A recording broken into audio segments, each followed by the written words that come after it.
పేపర్స్ని ఒక్కొక్కరు ఒక్కొక్క స్టైల్లో డీకోడ్ చేస్తూ ఉంటారు. ఈరోజు మనం sports and games related previous years papers questions ఒకసారి సాల్వ్ చేద్దాం. యూపీఎస్సీ 1996 నుంచి 2003 వరకు ఈ పీరియడ్లో అడిగినట్లు క్వశ్చన్స్ అన్నీ కూడా కరెంట్ అఫైర్స్ సంబంధించిన క్వశ్చన్సే అడిగారు. మోస్ట్లీ కరెంట్ అఫైర్స్ సంబంధించిన క్వశ్చన్సే. ఈ టైటిల్ ఎవరికి ఇచ్చారు, ఈ విన్నర్ ఎవరు, తర్వాత టెన్నిస్ సంబంధించిన టెన్నిస్ కానీ, వరల్డ్ కప్ కానీ, ఫిఫా వరల్డ్ ఫుట్బాల్ కానీ అన్నీ కూడా ఇక్కడ అన్ని ఫ్యాక్ట్సే అడిగారనమాట. ఏ ఇయర్లో ఎవరికి ఇచ్చారు, ఎన్ని పాయింట్స్ స్కోర్ చేశారు, ఎవరు ఎక్కువ గోల్ స్కోర్ చేశారు ఫుట్బాల్లో, ఇలాంటి క్వశ్చన్సే అడిగారనమాట.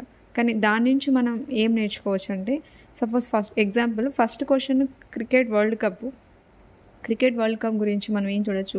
ఎవరు కండక్ట్ చేస్తారు, ఐసీసీ, ఎన్ని ఇయర్స్కి ఒకసారి జరుగుతుంది, 4 ఇయర్స్కి ఒకసారి. తర్వాత ఫస్ట్ ఎప్పుడు జరిగింది, ఇంగ్లాండ్లో జరిగింది. రీసెంట్గా 2023లో ఒకటి జరిగింది. నెక్స్ట్ ఇయర్ 2027లో ఎక్కడ జరుగుతుంది, సౌత్ ఆఫ్రికాలో జరుగుతుంది. అలాంటి ఫ్యాక్ట్స్ కొన్ని. అంతేకాకుండా క్రికెట్ సంబంధించినటువంటి టర్మినాలజీ ఒకసారి చూసుకోవాలి. ఎల్బిడబ్ల్యూ కానీ, తర్వాత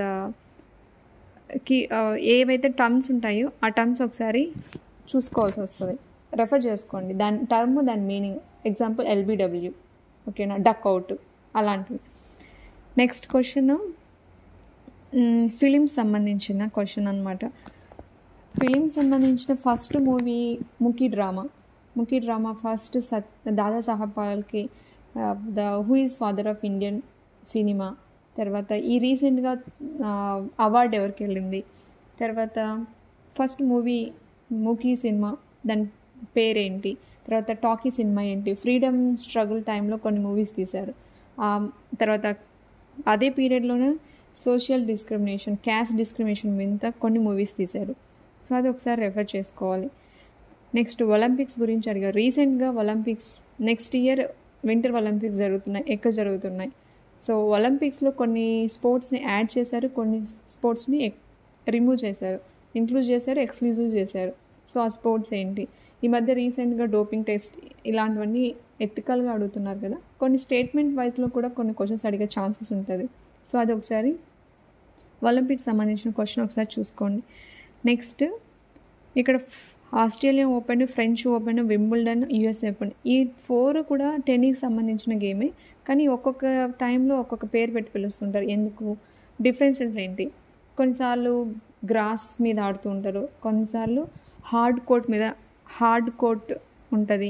తర్వాత ర్యాలీ స్పీడ్ కూడా డిఫరెంట్ ఉంటుంది. ఫ్రెంచ్ ఓపెన్లో చూస్తే స్లో ర్యాలీస్ ఉంటాయి. తర్వాత చాలా స్లో ర్యాలీస్. ఇంకొక ఓపెన్లో, ఆస్ట్రేలియా ఓపెన్లో చూస్తేనేమో వాటిలో ఫాస్ట్ ర్యాలీస్ ఉంటాయి, షార్ట్ పాయింట్స్ ఉంటాయి. మిగతా రెండిట్లోనూ మీడియం ఉంటుంది ర్యాలీస్. తర్వాత టైటిల్స్ కూడా డిఫరెంట్గా ఇస్తారు. అవి వీటి డిఫరెన్స్ చూసుకోండి.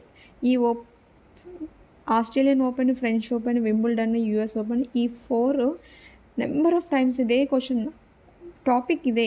కానీ ఆ ఇయర్లో ఈ రీసెంట్గా జరిగిన విన్నర్ ఎవరు, టైటిల్ ఎవరికి వెళ్ళింది.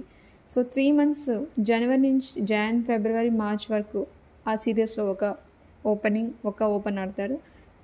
మార్చ్, ఏప్రిల్, మే ఆ పీరియడ్లో ఒకసారి, జూన్, జూలై, ఆగస్ట్ అప్పుడు ఒక పీరియడ్, సెప్టెంబర్ నుంచి మళ్ళీ ఇంకొకటి. సో 3 months గ్యాప్తో నేమ్ చేంజ్ అవుతూ ఉంటుంది. ఆ డిఫరెన్స్ చూసుకోవాలి.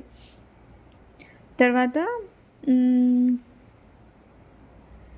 Next world swimming championship.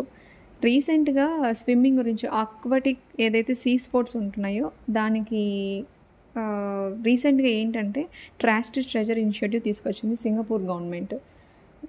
Aluminium cans ఏవైతే ఉన్నాయో వాటిని రీసైక్లింగ్ చేసి దాని నుంచి మళ్ళీ రీయూజ్ చేసుకోవాలన్న ఉద్దేశంతో పర్యావరణానికి కాపాడడం కోసం ఈ ఇనిషియేటివ్ తీసుకొస్తారనమాట. సో అది న్యూస్ రీసెంట్గా, ఎస్పెషలీ స్విమ్మింగ్ రిలేటెడ్ కాబట్టి నేను చెప్తున్నా.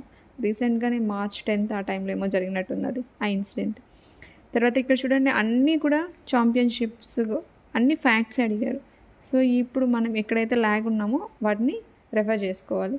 ఇక్కడ కూడా ఇవన్నీ ఫ్యాక్ట్స్. ఎవరికి వెళ్ళారు, టెన్నిస్కి ఛాంపియన్షిప్ ఎవరికి వెళ్ళింది. తర్వాత ఇది సేమ్ క్వశ్చన్, రిపీటెడ్ 1998లో, మళ్ళీ 2003లో అదే టాపిక్ మీద జరిగింది. ఇక్కడ ఫుట్బాల్ ఎవరు, ఇక్కడ ఫుట్బాల్లో కూడా వచ్చేసరికి రీసెంట్ యాక్టివిటీస్ ఏమున్నాయి. ఫస్ట్ బేసిక్స్ రివిజన్ ఇప్పుడు కాబట్టి బేసిక్స్ ఫ్యాక్ట్స్ మాత్రమే కొన్ని గుర్తుపెట్టుకుంటే సరిపోతుంది. ఫుట్బాల్ టర్మినాలజీ కూడా అడుగుతారు, కొన్ని టర్మ్స్ ఉంటాయి కదా, ఆ టర్మ్స్ అడుగుతారు. నెక్స్ట్ ఇక్కడ చూడండి, సేమ్ ఫ్రెంచ్ ఓపెన్, సేమ్ మళ్ళీ చూడండి 2005లో French open, Wimbledon, US open, Australia open. కాకపోతే ఇక్కడ విన్నర్ సింగిల్స్ ఎవరు వెళ్ళారు, ఇవి ఫ్యాక్ట్స్ అనమాట. సో ఇలాంటి ఫ్యాక్ట్స్ ఇప్పుడు కూడా చేసేటప్పుడు రివిజన్ చేసుకుంటే సరిపోతుంది.